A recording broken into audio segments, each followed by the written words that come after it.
Hi there. Now, division of fractions. So we are going to divide 3/4 by 1/5. So what does that mean? Once again, what does it mean?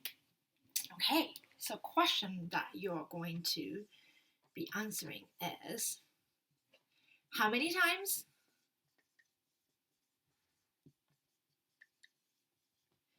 does 1/5 go into 3/4? So when you see a division of fractions like this, what you are being asked to do is to figure out, to solve, how many times does 1/5 go into 3/4. So what are we going to do?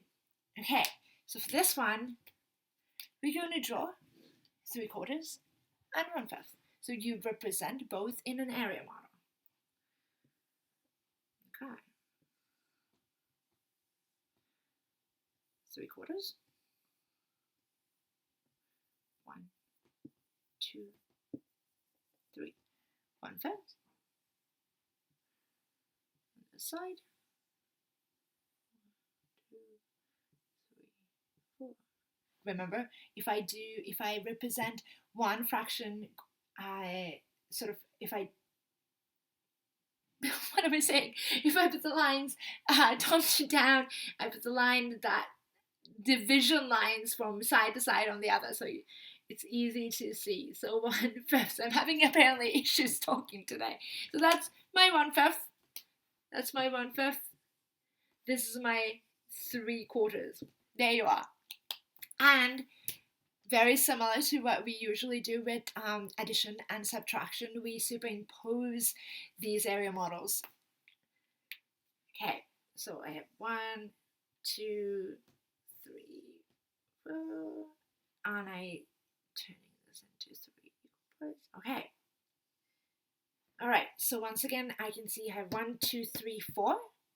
I have 1, 2, 3, 4, 5. This is 4. That's 5. Same for both. And 4 times 5, that's 20. So I know that they are 20 pieces each. So this little piece, if I'm looking at it, this one, 20. That's what we're looking at. And I'm going to erase this a little bit so slightly easier to see. Okay. Now, what we are going to do now is count that I have 1, 2, 3, 4. I have 4 pieces of 1/20. I want to see how many 1, 2, 3, 4 I can find in here. So the question, rephrasing the question, how many times does 1, 2, 3, 4 20th go into 1, 2, 3, 4, 5, 6, 7, 8, 9, 10, 11, 12, 13, 14, 15, 20th. So that's what we're going to figure out. So I have 1, 2, 3, 4. That's my 1. And yeah, I said something funny, yeah? Because I said one whole. So what does that mean? Because the whole was 20 out of 20. Did it change? Yes, it changed. My new whole, when I'm trying to figure out how many times is 1/5 going to 3/4, this new whole that I'm counting, I am counting 1, 2, 3, 4. When I see 4 pieces, I'm saying that's my whole. That means when I have 4 out of 4, that's my new whole. 1, 2, 3, 4. That's my second whole, right? And I have 1, 2, 3, 4. That's my third whole. Right, so I don't have 1, 2, 3, 4, so I know that the answer to this question is going to be 3 and something. And I have 1, 2, 3. 1, 2, 3. Had I had 4 pieces, I could have had 4 holes, but I only have 3 out of the required 4. So I have 3 out of 4. That's the answer. So 3 holes and 3/4. That's the answer to this question. And you know that I'm sure you've all heard that whenever you see a division of fractions, you can flip the denominator and numerator of the second fraction that you're dividing the first fraction by and turn the division into multiplication, and it somehow magically works. Do you know why that works? I'm going to prove to you how that works. It's because I knew that was the way to do, but I've never in the million years until now that I've figured why it works and why and how it's going to be really, really, really important when we are doing math. So, why does it work? Okay. As you can see, we had 1, 2, 3, 4, 5, 6, 7, 8, 9, 10, 11, 12, 13, 14, 15 out of 20 pieces right over here. We knew that because we multiplied this by 5, the numerator by 5, denominator by 5, and numerator by 5. And when I'm doing one operation to either denominator or numerator, I have to do the same to the other, otherwise the fraction is going to be all messed up. So the equivalent fraction of 3/4 is 15 over 20, right? And for this one, I have 1, 2, 3, 4. So equivalent fraction, so I multiplied both the numerator and the denominator by 4, and I got the answer 4 out of 20. And after I figured out that yes, 20 is the common denominator, do you know what I just did?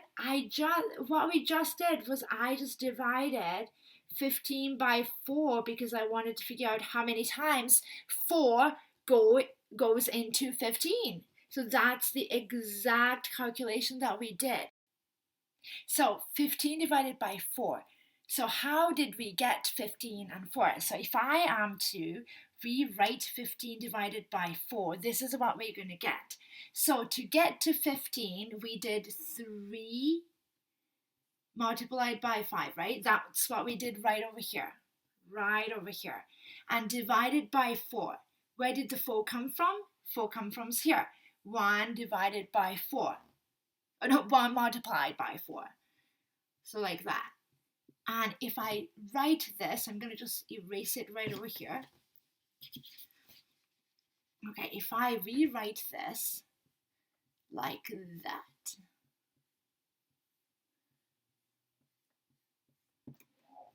that's what you get. So because it is 50, exactly, in essence, what we are doing is trying to figure out how many times 4 goes into 15.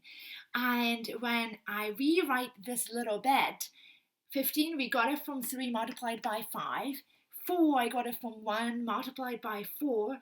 So I rewrite 15 divided by 4 but to 3 multiplied by 5 divided by 1 multiplied by 4. When I represent my division like this, hey, do you see? It's the same as 3/4 multiplied by 5 over 1, because that's what you flip, turn division sign into multiplication. So when people say that, when you see a division of fractions, you can just flip the denominator and denominator and numerator of the second fraction you are dividing the first fraction by, change the operation sign from division to multiplication. So you're doing 3/4 multiplied by 5 over 1. Why that works? How that works is because when you actually break down what you are doing this. You are trying to figure out how many times 4 goes into 15. And if I write out that calculation in a different way, you can see that it's the same as doing 3/4 multiplied by 5/1. That's how it works. That's the magic behind that flip and turning division into multiplication. But knowing that that's exactly what you're finding out, that there's a new whole that is 4/4, and you're trying to find out, okay, 1, 2, 3, 4, 1, 2, 3, 4, 1, 2, 3, 4. That's my 3 wholes, and I have 1, 2, 3 out of 4 needed pieces. So the answer was, once again, to write it again, 3, 1, 2, 3 wholes, and 3/4. And of course, if I turn my mixed fraction into improper fraction, you can cheat it right over here, 15/4. That is exactly, you can see that, because you know what, we are doing 15 divided by 4, and see, you see the 15 divided by 4. So that's the magic behind doing division of fractions. And I'll be back with more questions. Thank you.